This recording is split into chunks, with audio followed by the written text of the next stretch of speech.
is Andy Warhol. Andy Warhol, debatably one of the most influential artists of the 20th century, created some of the world's most widely recognized pieces of contemporary art. During the 1950s, companies grew rapidly and manufacturing improved so that commodities could be produced faster and cheaper than ever before. The United States' growing industrial nature inspired Warhol's mechanical method of creating his prints and using color.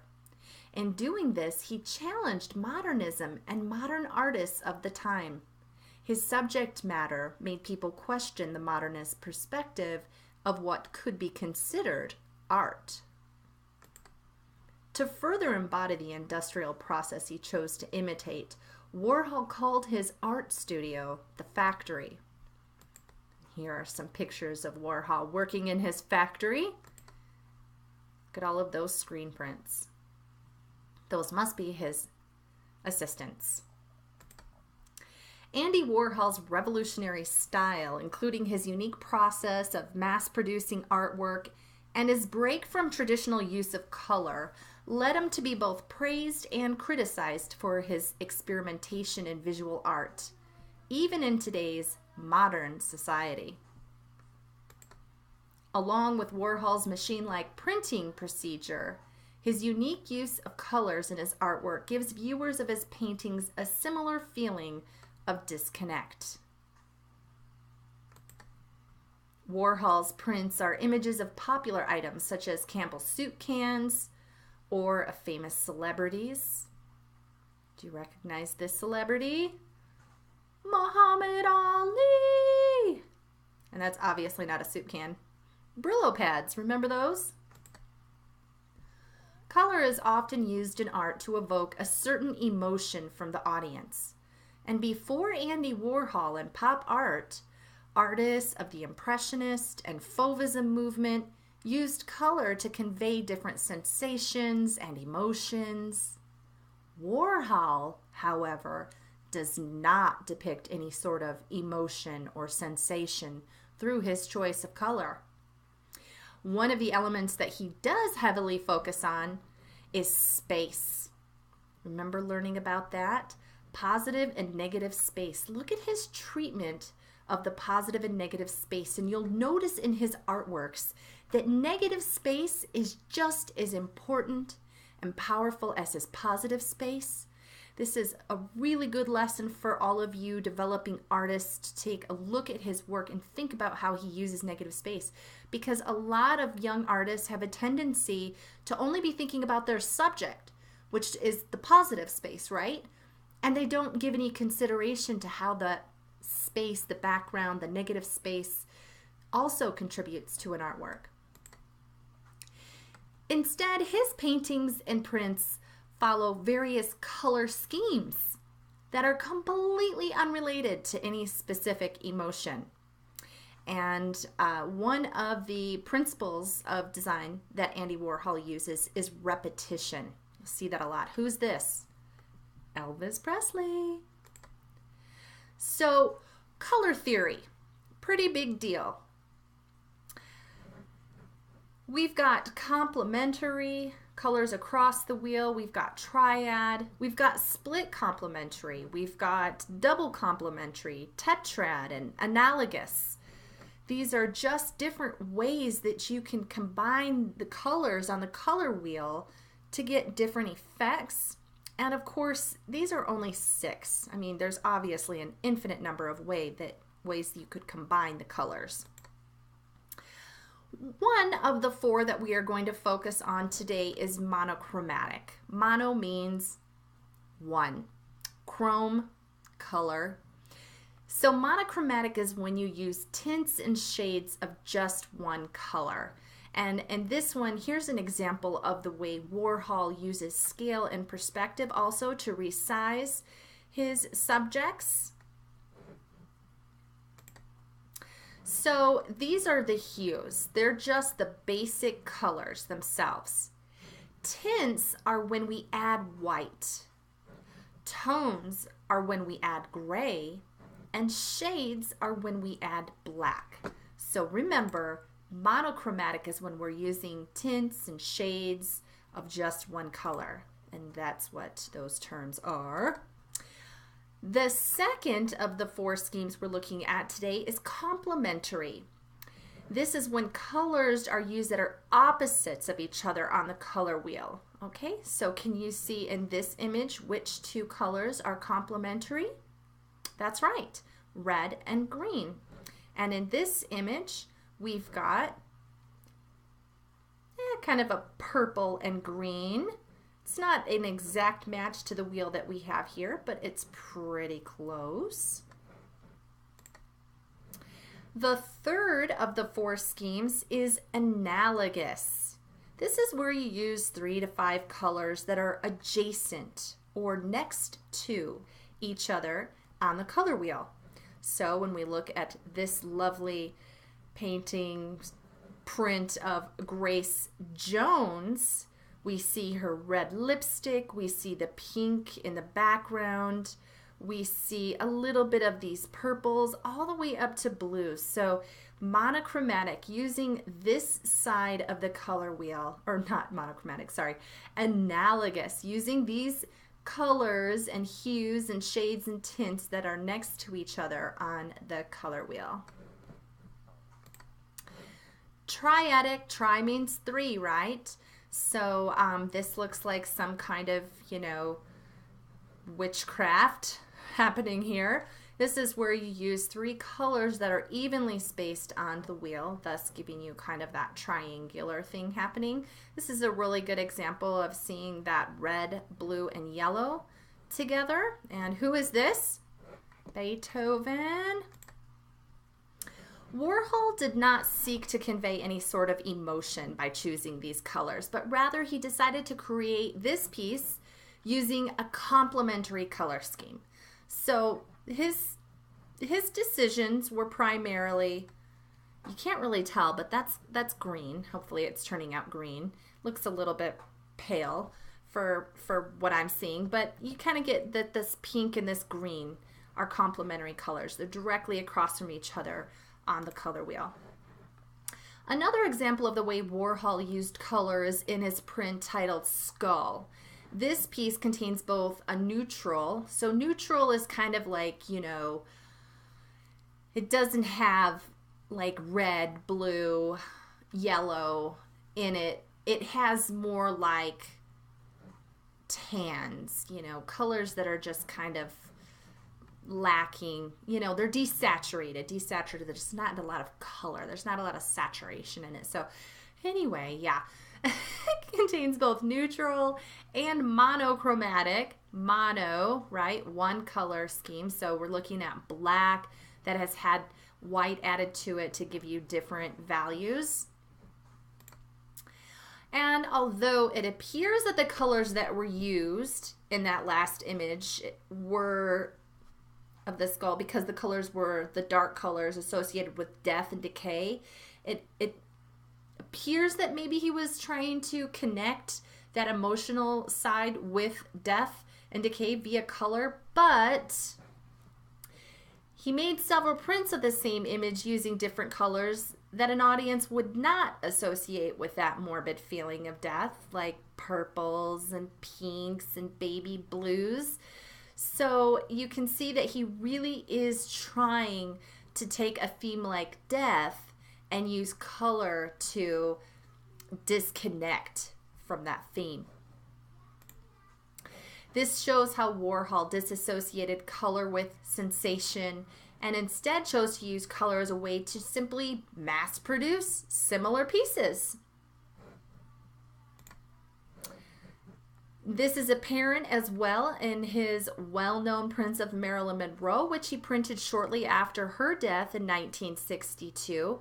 Just as he did in his other pieces of artwork, Warhol simply used various color schemes, and more often than not, when it comes to the Marilyn series, multiple color schemes are used in one print. The colors he chose, however, are meant to accentuate the beauty and glamour associated with Marilyn Monroe's persona. Warhol was very much about beauty and glamour. So Andy Warhol was a man who created pieces that blurred the line between commercial and fine art. His industrial method and desire for mass production took the personality of the artist away from the work, leaving him disconnected from his art. And Warhol was successful in doing the same thing with his use of color by disassociating sensation with his colors and instead developed different color schemes for his artwork. Because of Warhol's ability to take risks and experiment with context and color, he remains a hugely influential artist after his death. So that brings us to our project, okay? Today in your project, you're going to demonstrate each of the 4 color schemes. So you are going to create like a quadratic artwork. And in your first quadrant, you're going to have a monochromatic color scheme. In your second quadrant, you're going to have a complementary. I wonder if we should do like the X and Y and say, you know, this is quadrant 1, 2, 3, and 4, because isn't that how it works in math? Well, if we were in the mathematical quadrant 1, it would be complementary. Quadrant 2, monochromatic. Quadrant 3, analogous. And quadrant 4, triadic. So always trying to integrate a little bit of math there. Fun times. Here's just an example. So here we go. We've got, in quadrant 1, our complementary colors. So we've got purple and yellow that are directly across from each other. Quadrant 2, we've got our monochromatic color scheme. So these are all just different various tints and shades of purple. And then in quadrant 3, we've got the analogous. So you're going to find like these reds and purples, hues here, and oranges all on the same side of the color wheel. And then triadic, you're going to see that triangle where the red, the yellow, and the blue are equally spaced from each other on the color wheel. So that's your assignment. That's the challenge. How are you going to do that? Let me show you. Well, you're going to go ahead and open up GIMP. Remember that image that we colorized the other day? We're going to use this as the foundation. So what you're going to do is just go select all and control copy. You could also do control C is control C copy. Sorry. You can see right here, you could also go to edit, copy. Okay. And then we're going to, while that is attached to the clipboard, we're going to say File, Create, from Clipboard. Nope, File, New. There we go. When we do File, New, what it does is it pulls up the image size for us. And so now you need to grab your calculator. CALCU. That's how I get my calculator. I just do a little search for it and pull it up. So got my calculator here. Now what we're doing is, like I said, we're going to do like a quadratic type artwork. Okay, so there's going to be 4 of these squares. So if this is the dimension of 1, we're going to have to double it on the width to get 2 side by side and double the height to get the 2 up and down. So 1280 times 2 equals 2560. I'll type that in there, 2560. And then we have 960 times 2. And of course, you're going to use the numbers that are on yours, not mine. I know sometimes people are like, oh, Mrs. Hart's typing in 980. I better do that too. Yeah. Okay. So this is 1920. At least I hope it is. Okay. And then right here, I can, it says that it's landscape, so perfect. And I'll just click OK. And for some reason, I just have this lovely tan beige background.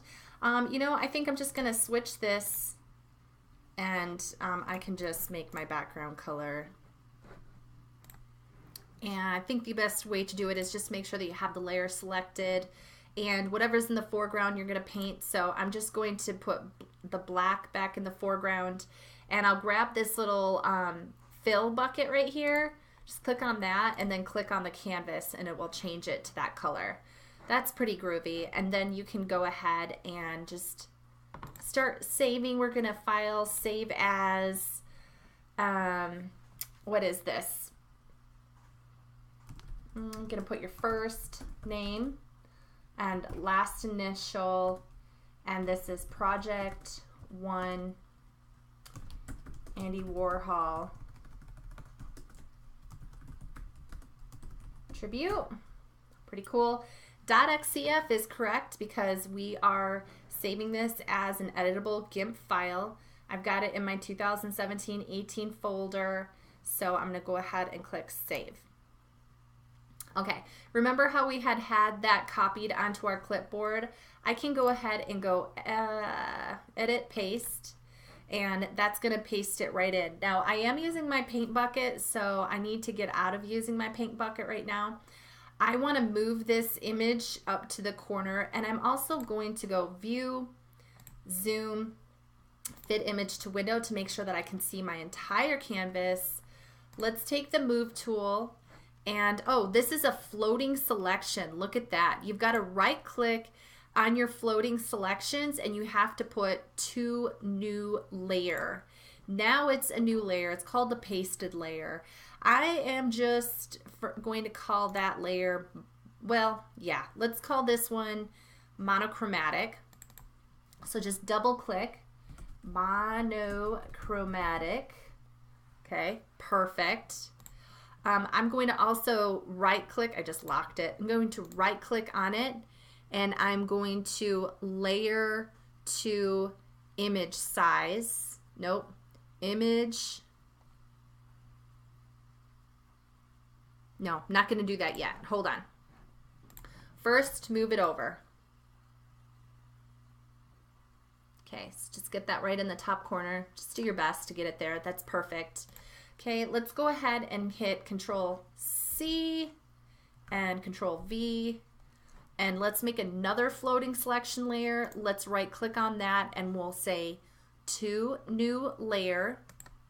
And we're going to double click on that. Let's call that our, we have monochromatic. We need to do, I know, analogous and Triad on the bottom. Complementary. Complementary. All right. Excellent. Hit enter. And then grab that. Make sure you have your move tool still. I still did. And move that over here to that quadrant. That was, remember, quadrant 1 was complementary. Okay. And now we're going to Control V again. It's already on the clipboard. Right click to new layer. And this one's going to be my analogous. Double click. Analogous. Enter. Grab the move tool. Oh, where did it paste it to? There it is. Okay, there's my analogous layer.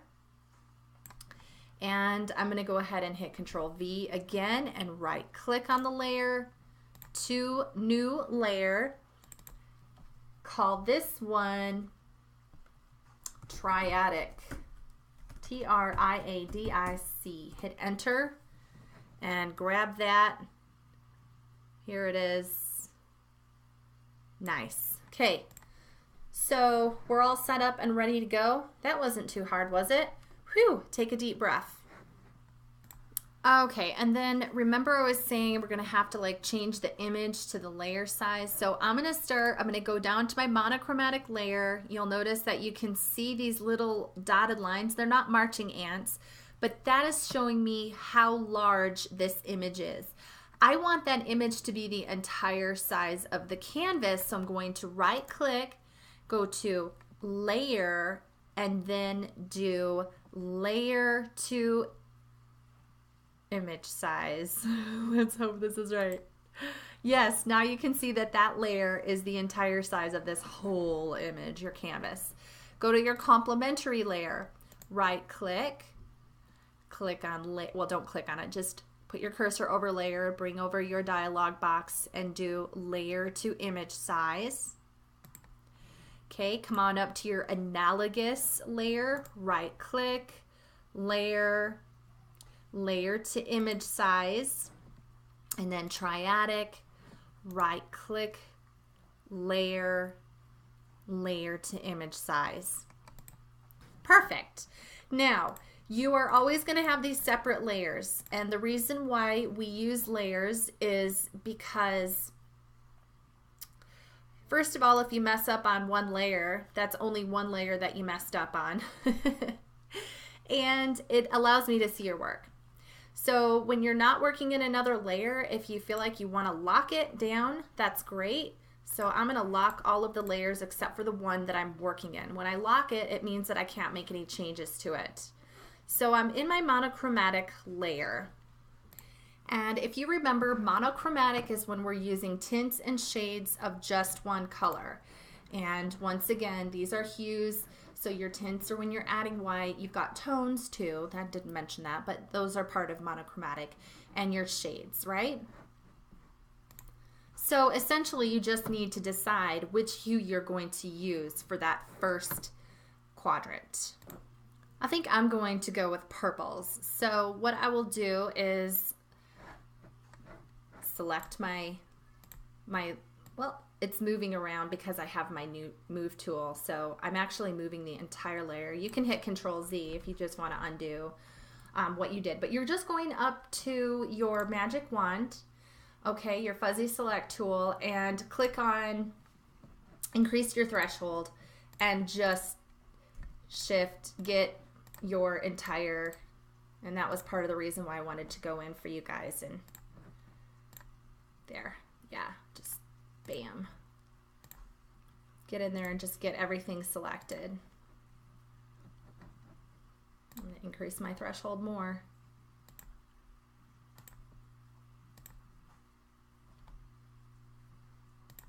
Okay, so that should get it all pretty good.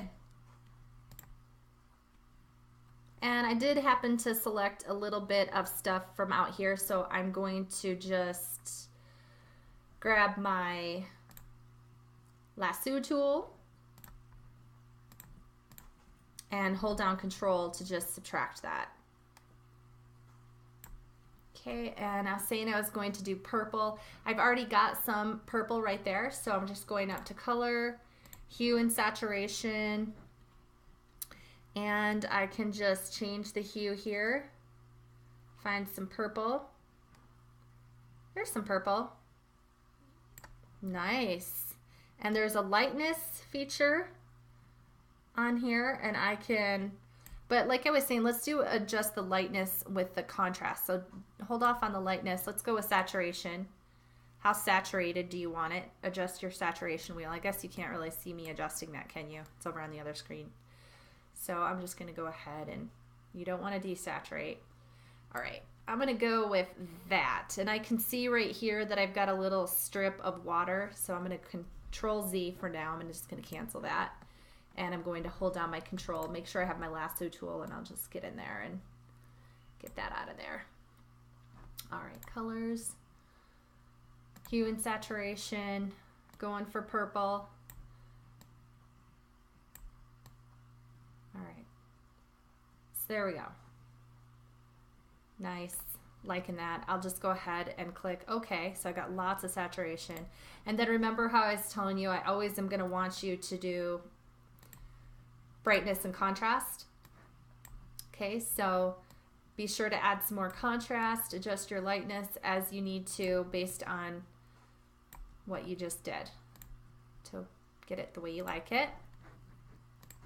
Okay, and then I just have the sky, so I'm going to just use that fuzzy tool again. The magic wand is also called, and I'm just going to hit shift. It's getting the purple and stuff down there, but you know what? Man, that could be really cool, because I was thinking about that the other day, the way the sky would actually be reflected into the water a little bit. So I think I'm gonna like play into that somewhat. And I'm going to grab my, and I could actually zoom in a little bit more so I can see the whole image that I'm working on. That would actually be pretty cool. Let me zoom out just a touch. Hold down Control to zoom out. All right, grab a hold of that lasso tool.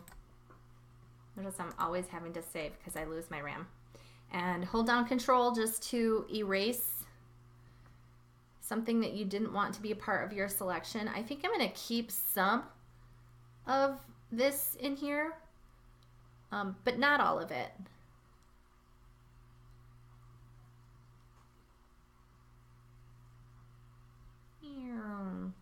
I start? Okay. And I'm just erasing. What am I doing?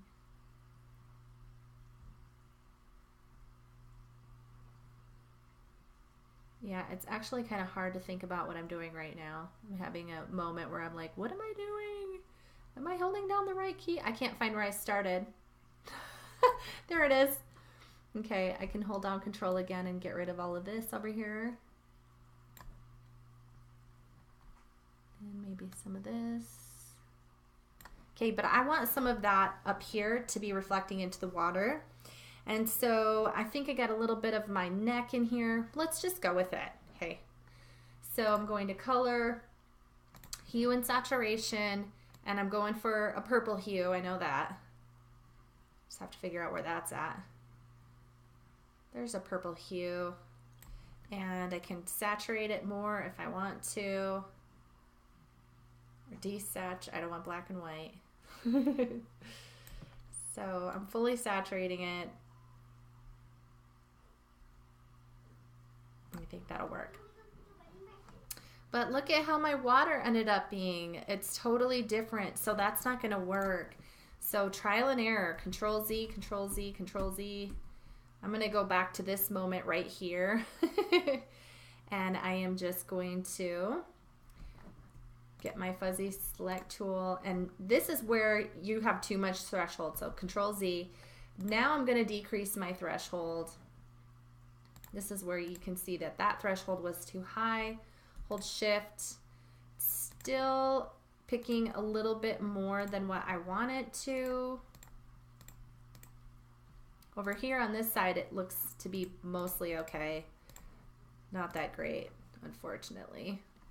But I am going to have to do a little bit of lassoing. It won't be too bad.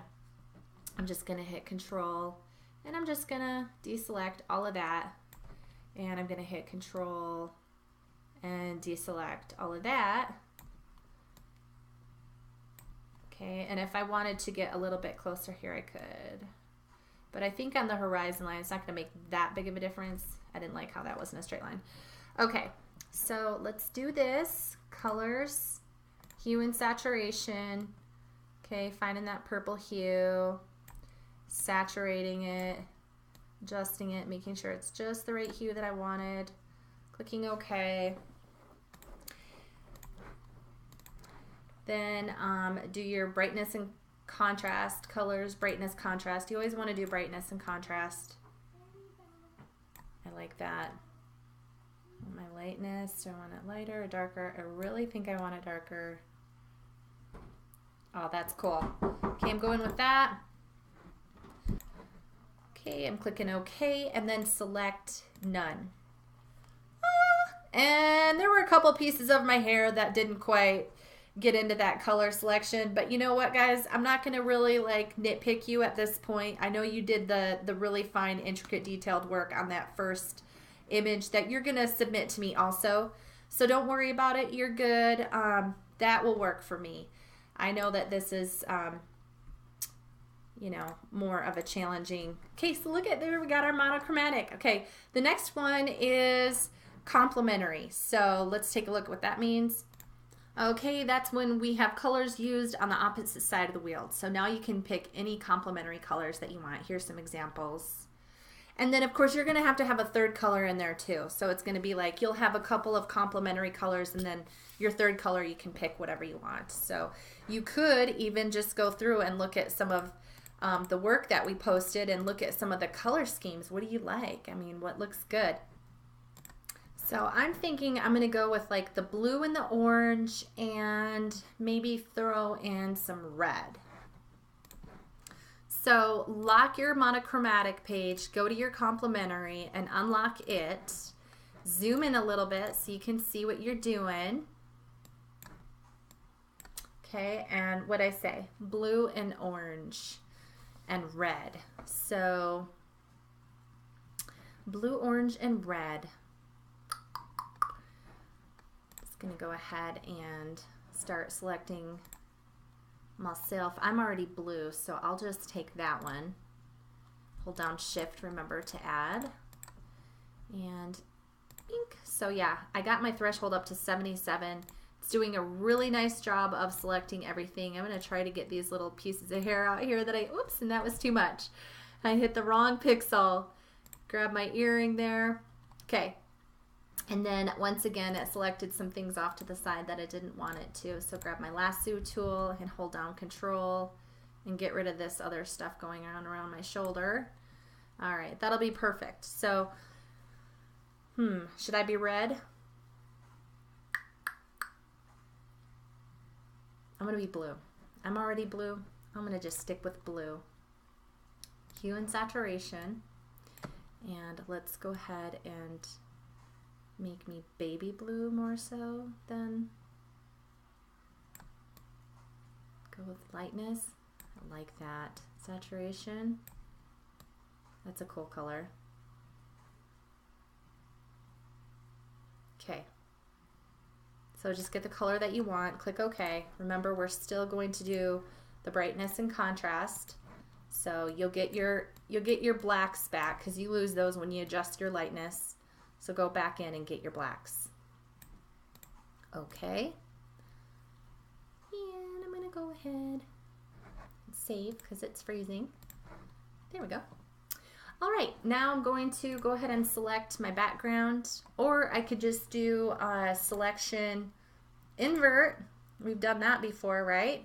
And then that puts the marching ants around the outside.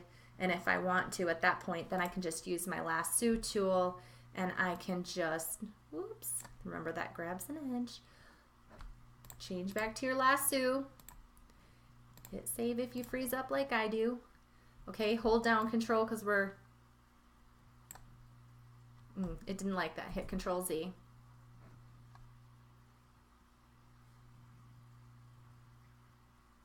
Marching ants are going around the entire image right now. Okay, it's get crazy because it's got the whole entire image now selected except for me.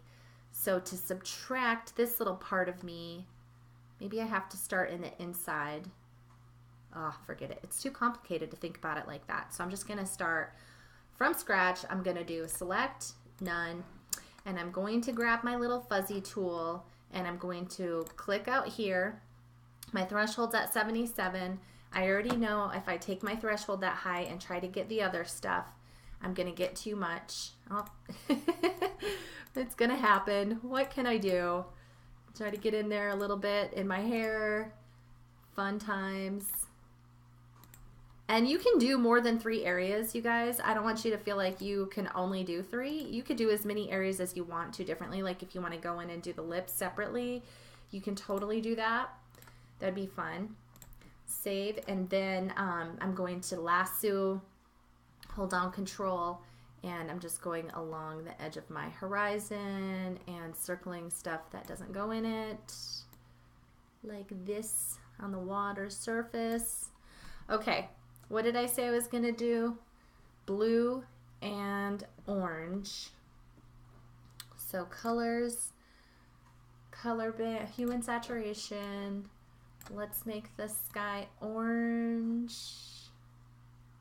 You have to find the orange. There we go. Blue and orange. Increase your saturation. Not a lot of saturation happening there, huh? That's okay. We'll get it on the lightness and darkness. There. Orange.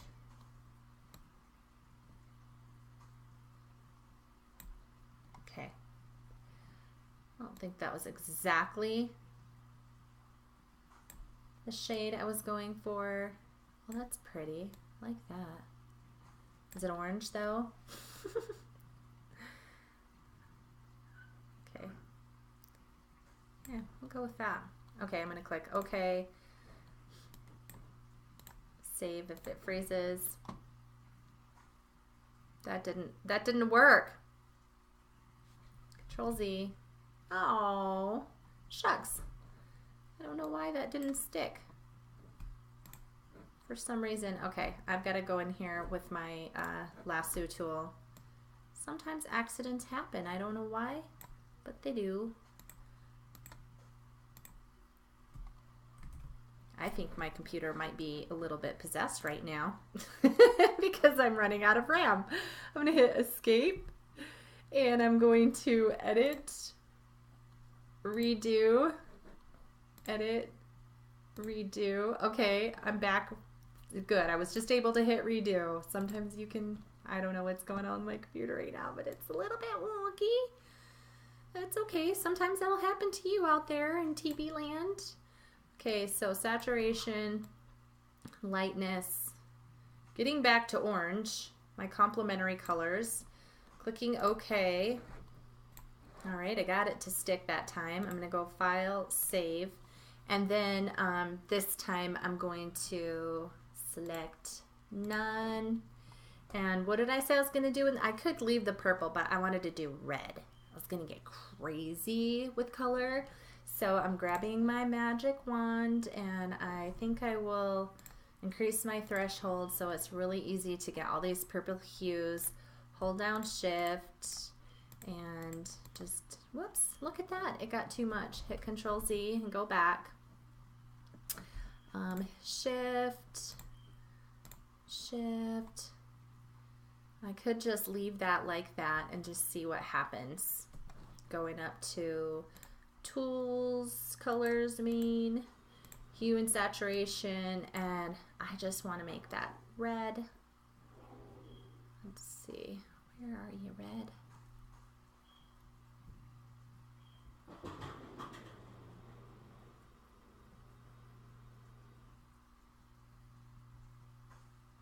Definitely is not wanting to be red, is it?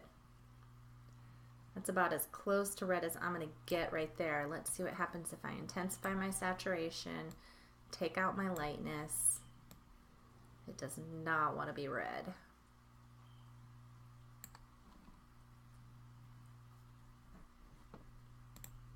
Maybe it wants to be green. I'm going to cancel that. I'm going to color balance and let's see if I can do it from this direction. Ha ha ha. So see what I was saying? Trying out your, ooh, I like, ooh, that looks cool. I like that. I'm going to keep that. Yeah. Okay, I liked that. That was fun. I'll click OK on that.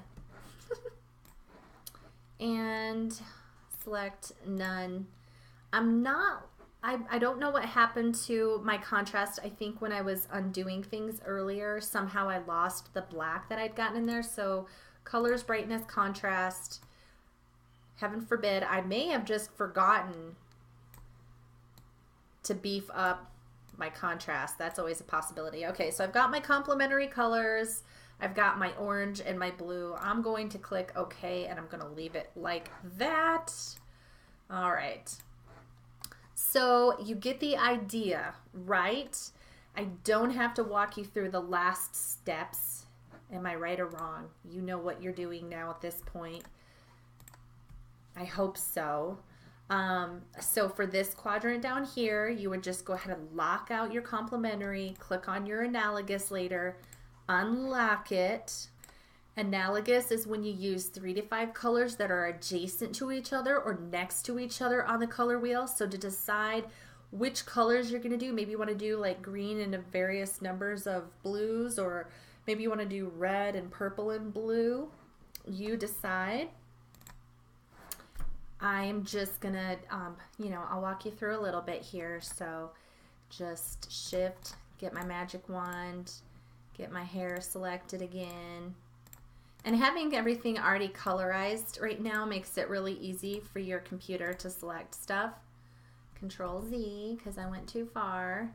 My threshold's too high. Lower my threshold and then I can go in here and do a better job of selecting things without selecting the entire sky. Oops, Control Z if you get in there and do too much. Might have to increase it just a touch. Anyway, I know that you guys can do this.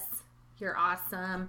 And this color, remember, oh, I like that color balance. Going to use that again. I'm going to increase red.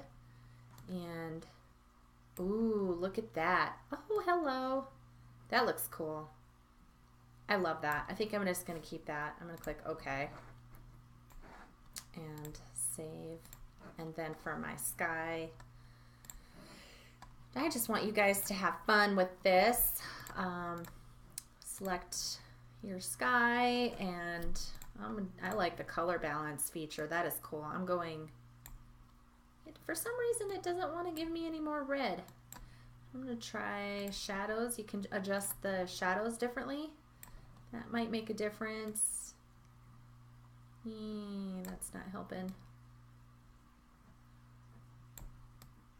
Huh. Oh well, what can you do? Just do your best. Okay, I'm going to hue and saturation, and it says here that I can adjust just the reds. If I click on that, and I can just adjust the reds. That's another way to do hue and saturation. That's fun. Click on my saturation, decrease my lightness. I really want to try to get red. There's my red. Okay. So do you see that the purpose of this assignment is basically to make you learn how all of these different color options work? Select none.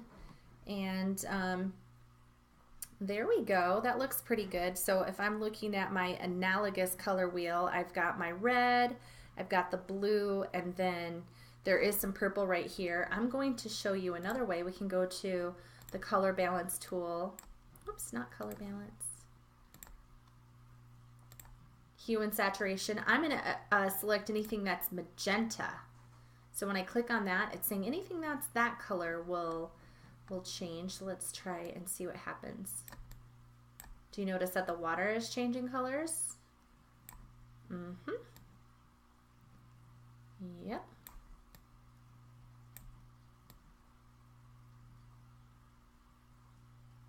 There, kind of like that, a little more intense. I'm going to click OK. And then I'm going to color. I'm going to go to color balance, and I'm going to get those shadows. Oh, look at that. It's doing the whole picture. I don't want it to do the whole picture. Cancel. Cancel, cancel. I'm going to have to actually select these areas here. So holding down shift, increase my threshold so I can get it all at one time. That's cool. That works for me. I like that. Let's go ahead. I want to get this more purple. So I'm going to color balance, and I'm looking for a more intense shade of purple. Or maybe I just want to increase the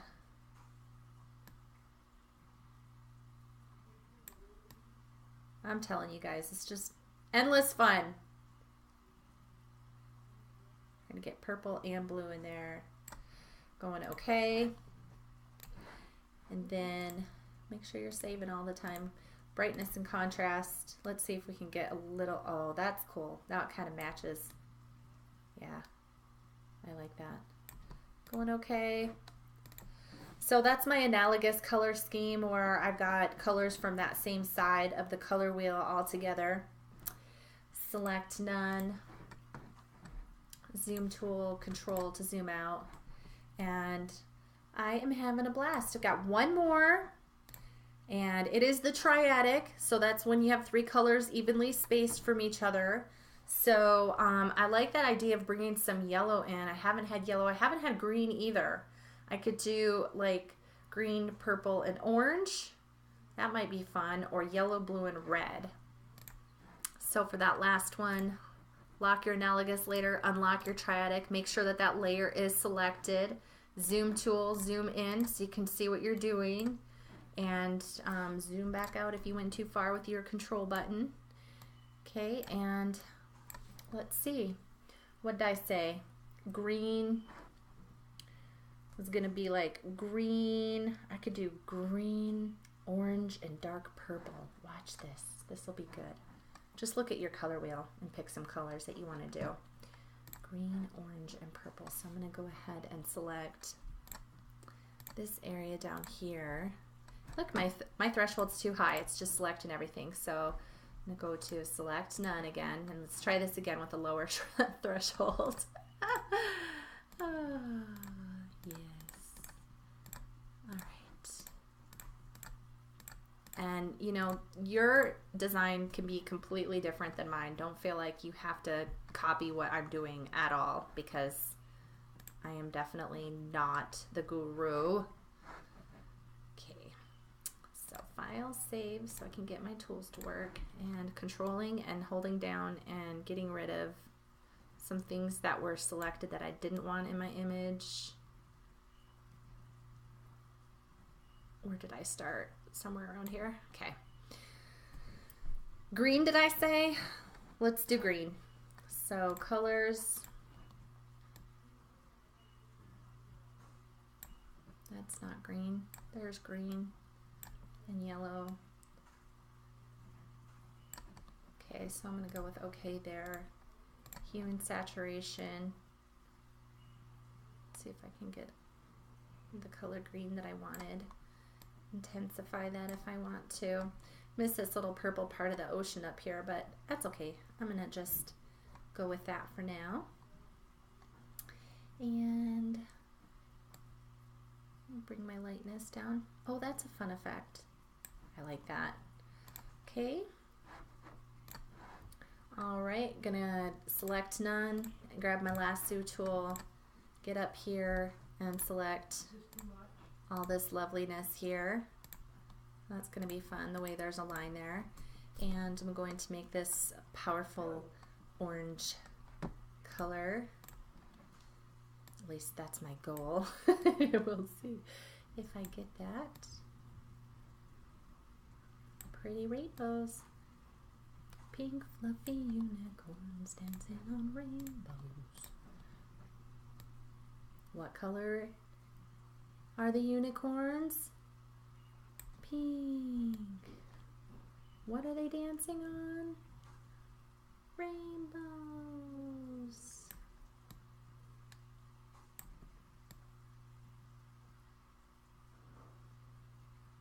Oops. Okay, so there's my green, there's my orange. Going okay. I'm gonna select none. And you know, because of the nature of Andy Warhol stuff, that I'm not even gonna let that bother me. And I am going to what was it, green, orange, and a dark purple color. So I'm gonna select myself now, and you know, I'm gonna hit Control Z, Control Z. I'm gonna leave some of that the way that it is, and I'm just gonna select this right here, and I'm going to just get a little more creative this way, and I'm going to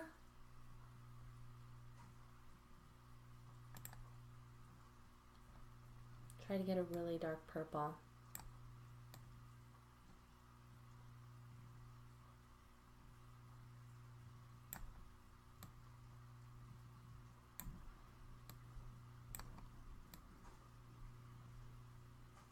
There it is.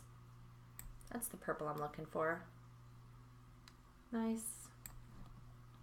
Okay. Don't forget your brightness and contrast. So, woo! Lighten me up. Get my sunglasses dark. There we go. Could have those sunglasses in there.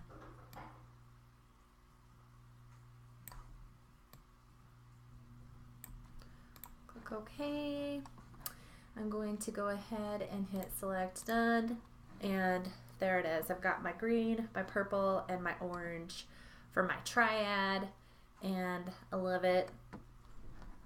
Zoom out, view, zoom, fit image in window. So it's not perfect, I know, but it's okay. Do your tribute, show me that you know what monochromatic is, what complementary colors are, what analogous color scheme is, and what the triad is. Have fun with it, and we will show these off in our critique. You are going to be going File, Save, okay? And remember, you also had your original one that you hopefully File, Save as, let's do your first name, Rachel G. colorization. Okay, that's where you practiced using all of those tools and getting in really close in that first video. Save. Okay, and so you've got both of your GIMP files, your .xcf files. Now you're going to export. File, export as. Okay, so where is Rachel? Oh, here I am, Rachel G, colorization. It's already changed it to a ping for me, but I am going to save it as a JPEG. Remember, JPEGs don't take up as much room. Type .jpg and then click export, and it will ask you what quality you want. That depends on the file size as it is right now. I can afford to beef that quality up a touch. I said under 500 kilobytes. There we go. 484 is perfect. Click export. Excellent. And then you see where I'm going back to that one. Now let's go back to this one. File, save as. There we are. Oh, we're not saving. Oh, good. File, export. Exporting. It already changed it to JPEG because that's what I did on my last one. Click export. My image size box comes up. Click on the preview. It says it's 2.1 megs. I've really got to bring that down. I need it to be under 500. Oh, I'm almost there.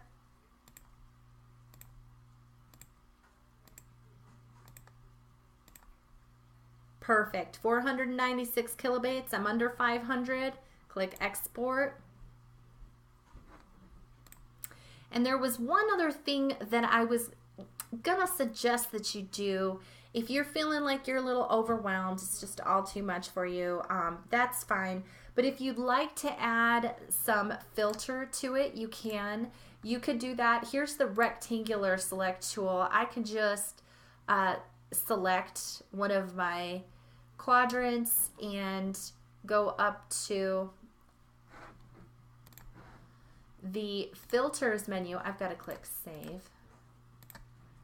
Go up to filters and you can play around with the different filters that there are, like let's see, I loved clouds. Clouds was really fun. I think I did fog last time, and that was really cool. The filters will bring up dialog boxes and allow you to increase or decrease the turbulence on this one, for example, and it has fog color right there. I can change the fog color, so maybe I want that color of the fog to be blue to go with the color of me. Of course, I could pick a completely different color. I could go with a purple fog. So I don't have any purple in there yet, but I think I'll just go with blue. Try to keep it on par with what I've got in there. Maybe a light blue that doesn't have anything to do with the color scheme, because Andy Warhol was kind of cool like that. He would just pick colors that just didn't even seem remotely related to what was happening in the picture. I like that about his work. Okay, and so I'm going to go ahead and click OK and see what it does. And there we go. It added a little fog on there. That was a fun filter. You can go select none, grab a hold of your rectangle tool. Again, you could go to your monochromatic piece here and go up to filters and just see what happens. You just never know what's going to be happening. I have no idea what this means, so I'm just going to go ahead and click OK and just see what it does. It's the only way to figure out what filters do. And I honestly didn't notice a difference. I'm going to hit Control-Z and I'll go up to filters again, and let's see. There's drop shadow. Could try that. Okay. I don't really notice a change in that. Control-Z. I didn't see anything happen. Edge detect. Generic. Combine. Artistic. Could go to cartoon. Click OK. So I don't know. Sometimes I guess the filters aren't that great. And this is just kind of like what you go through when you try on the filters. It's adding noise. It's bumping it up. Did you notice a difference? I didn't see any difference. Guess what? Part of the reason why we're not seeing a difference is because I just noticed I was working in the wrong layer. Okay, and I'm locking those. And remember, I was telling you this. I'm like, if you're sitting there and nothing's happening, check to make sure you have that layer selected. And look, it's even locked.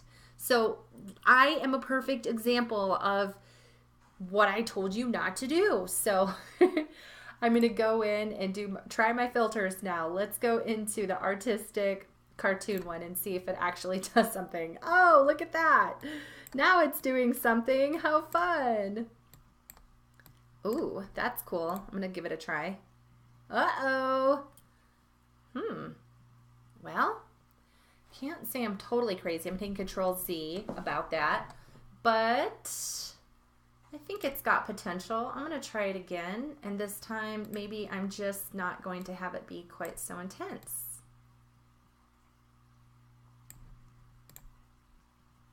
That's pretty cool. So feel free to go in and try out the different filters in there and apply a filter to each quadrant. I think that would be an awesome addition. Oh, look, I'm already doing the same thing. I've got to click off of monochromatic and get to my analogous later and unlock it if I want to see any changes on there. Filters, artistic, GIMP Impressionism. Oh, let's see what happens with GIMP Impressionist.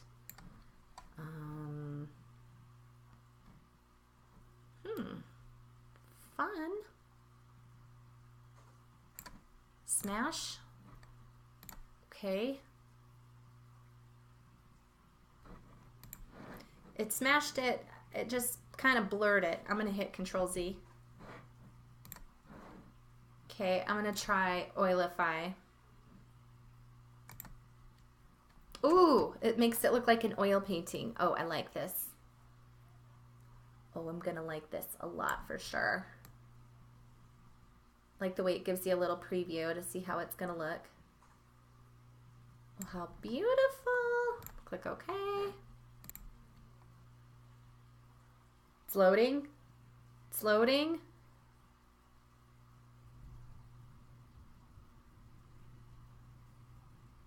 I don't think I oilified it enough. I'm going to try it again. Okay, so I changed my oilifying settings on there and I got a different effect. Anyway, at the end, select none when you get it all done. Remember that you've got your edit undo. So when you do a filter and you don't like it, undo it before you do another one. Make sure you're in the right layers. Make sure your layers are unlocked. Just enjoy the heck out of this project. Make sure that you're doing your brightness and contrast and you're making sure that you got things popping. All right, I'm going to cancel. When you're all done, remember, you've got to click Save Again, and you've got to export your changes. Export as, export, replace. You don't have to replace it, actually. I'm not going to replace it. I'm going to click Export, and no, I'm not going to replace it. You know what? I want to keep that original one that I did. I'm going to say this one is with filters. Okay, so change the name, add filters if you decide to go back and add your filters. Click Export. Make sure that you're below 500. I am. It's already got it set for me. Perfect. Great. So when I go to upload this, all right, I'm going into content. I'm going into, what is it? Week 3 project, Andy Warhol. There's my Dropbox. You'll click on the Dropbox. You'll click Upload. You'll find your pictures. You'll go to your image design folder. Here you are. You'll go to wherever you save your images. Here's mine. I want your I want your colorization. I need your JPEG and your GIMP file. So I need both of these. I'm holding down Shift to select them both. I'm going to see if it, I don't know if it'll open more than one. Let's see. hold down Control if you want to select them both. So I've got both my GIMP colorization and the JPEG colorization because I need to see both of those. I'm going to just see if it'll do both.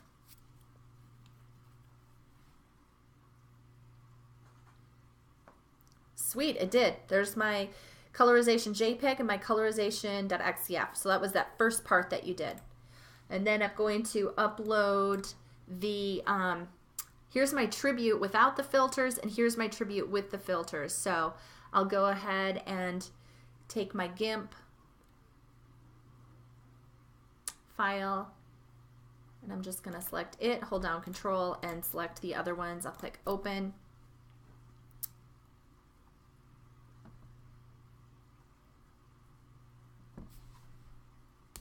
Now that's my XCF file. Do you see how long it's taking to upload? That's because the GIMP file is big. Okay. Perfect. And then it's got my JPEG of this one, and this one should be a JPEG too. You can actually click on these and open them up and see what they look like. Woohoo! Fun. Okay, you're not done yet, okay? So remember I was telling you if you used any filters, let me know which ones you used. I used Clouds, I used Oilify, and I can't remember specifically the other one. But if you can remember the names of them, let me know what were the cool ones that you used. And then you have to hit Submit. Once you've submitted, it says right here, Submissions. And here they all are. And you can go out of your Dropbox. And you can come back into your Dropbox and see that, yep, they're there. Everything's good. Mrs. Girot is going to get this. Okay, everybody, I know this was a long video, but have fun. It should take you, this is an hour-long video. It should take you, 2 hours at least to get your project done. I'm expecting 3 to 5 hours worth of work probably if it's your first time using GIMP. So have fun with it. Don't beat yourself up. I recommend that you work in 45-minute periods. Okay? Don't sit and work for 3 hours and get all stressed out and frustrated. Work for 45 minutes, shut your computer down, save everything, of course, and then come back the next day, work 45 minutes. It's a week-long project. It's due on Friday. Awesome. Thank you.